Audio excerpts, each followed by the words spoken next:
Good evening, everyone. I'm really happy to see such a huge crowd here tonight. It means a lot to me personally and a lot to everyone here.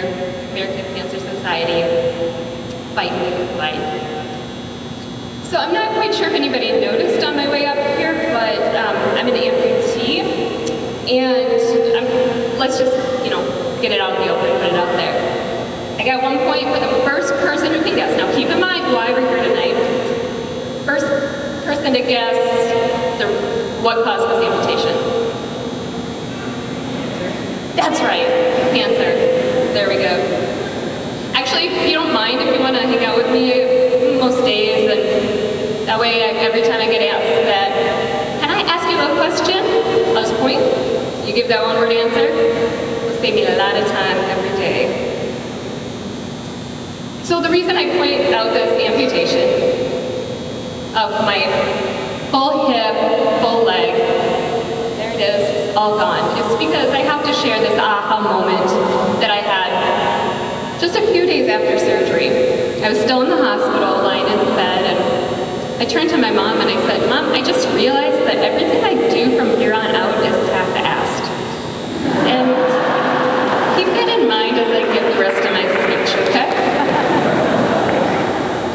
In a way, I've been working on this speech since I was about 3 years old, and you'll hear that. In another way, I've been working on writing the speech since about 6 p.m. So, here we go.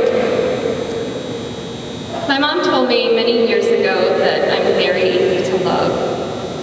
She's my mom. She's not gonna lie to me.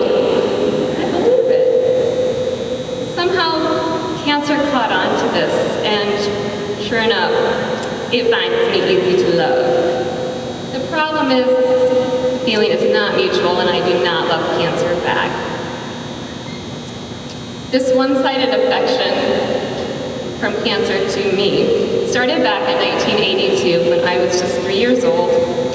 I had a big belly, and I look at the pictures and I wonder, my family even would accuse me of swallowing a beach ball.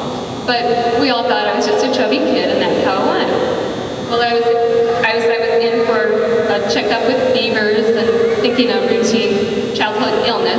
A mass was palpated in my abdomen, and eventually we found I was diagnosed with a neuroblastoma tumor.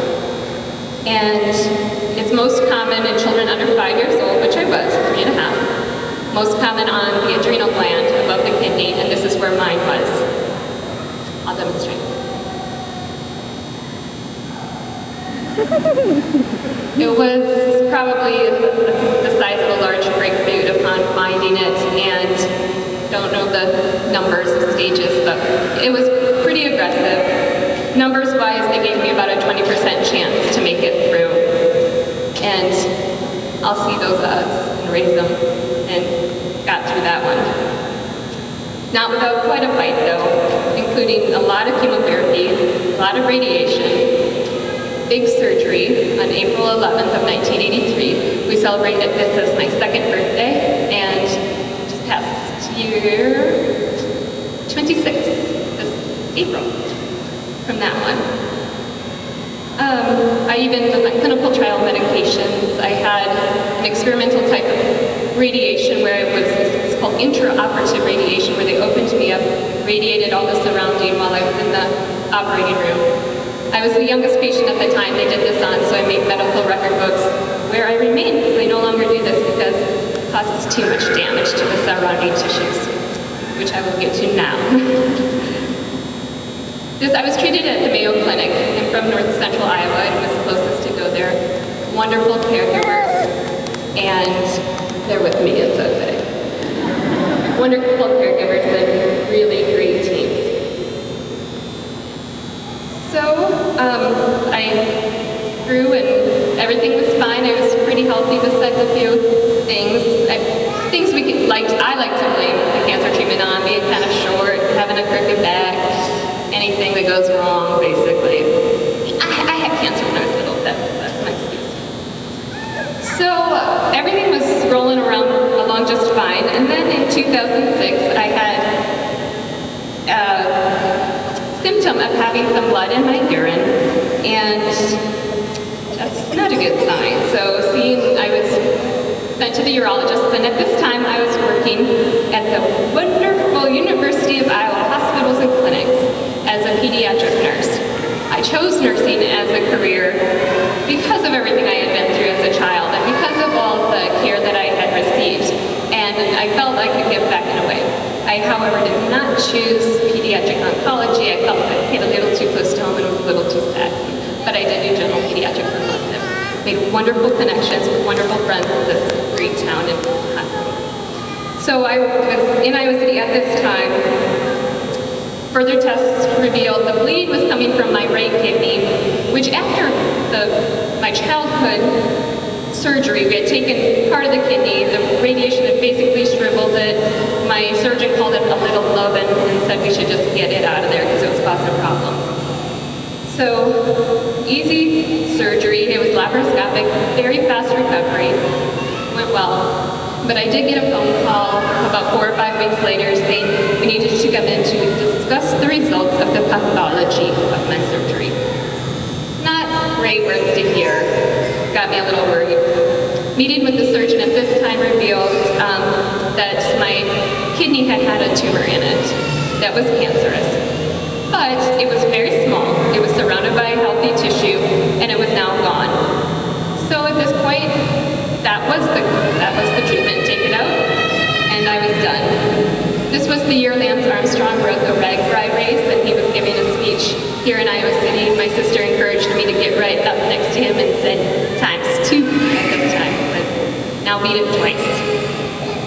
This is my no big deal cancer, but I do not encourage anybody here to ever tell a cancer patient of any type that that was a no big deal cancer, because only the person that went through it gets to say that.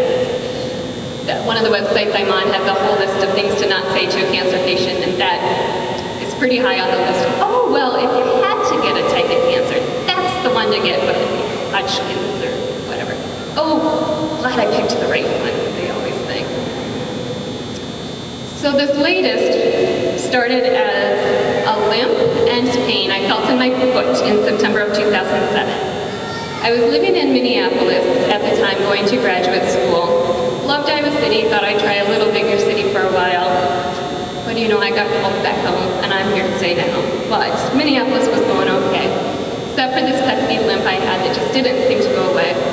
As the fall progressed, pain started developing. I thought I had damaged my ankle playing kickball, and my sister encouraged me in my one try to be a tiny bit athletic and join this kickball team. She said I looked like I was out of control running the bases, and it is true because I really was limping along. I finally saw someone in January of 2008. We discovered it was a problem with the nerve. I had an MRI and it showed thickening of the nerve root up in my lower back. This is a little in the way, I'm going to have to demonstrate again.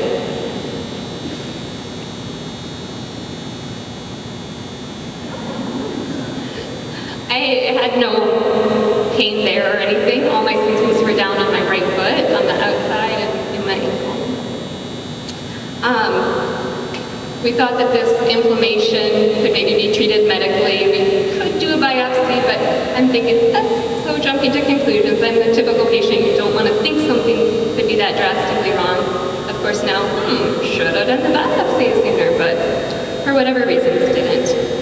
As I had the summer off from graduate school, I came back to Iowa City to work on my great old floor with my wonderful old co-workers, and I was seeing a neurologist here. At this, my foot just kept getting worse, and finally, it was to the point where it just flopped down. I had to step high to get over it. I just was floppy all over, lots of pain. I couldn't lay down at this point, so sleeping was extremely interrupted, sort of propped up on the couch. Pretty miserable at this point. I was pretty frustrated with the stupid leg, as I called the right one.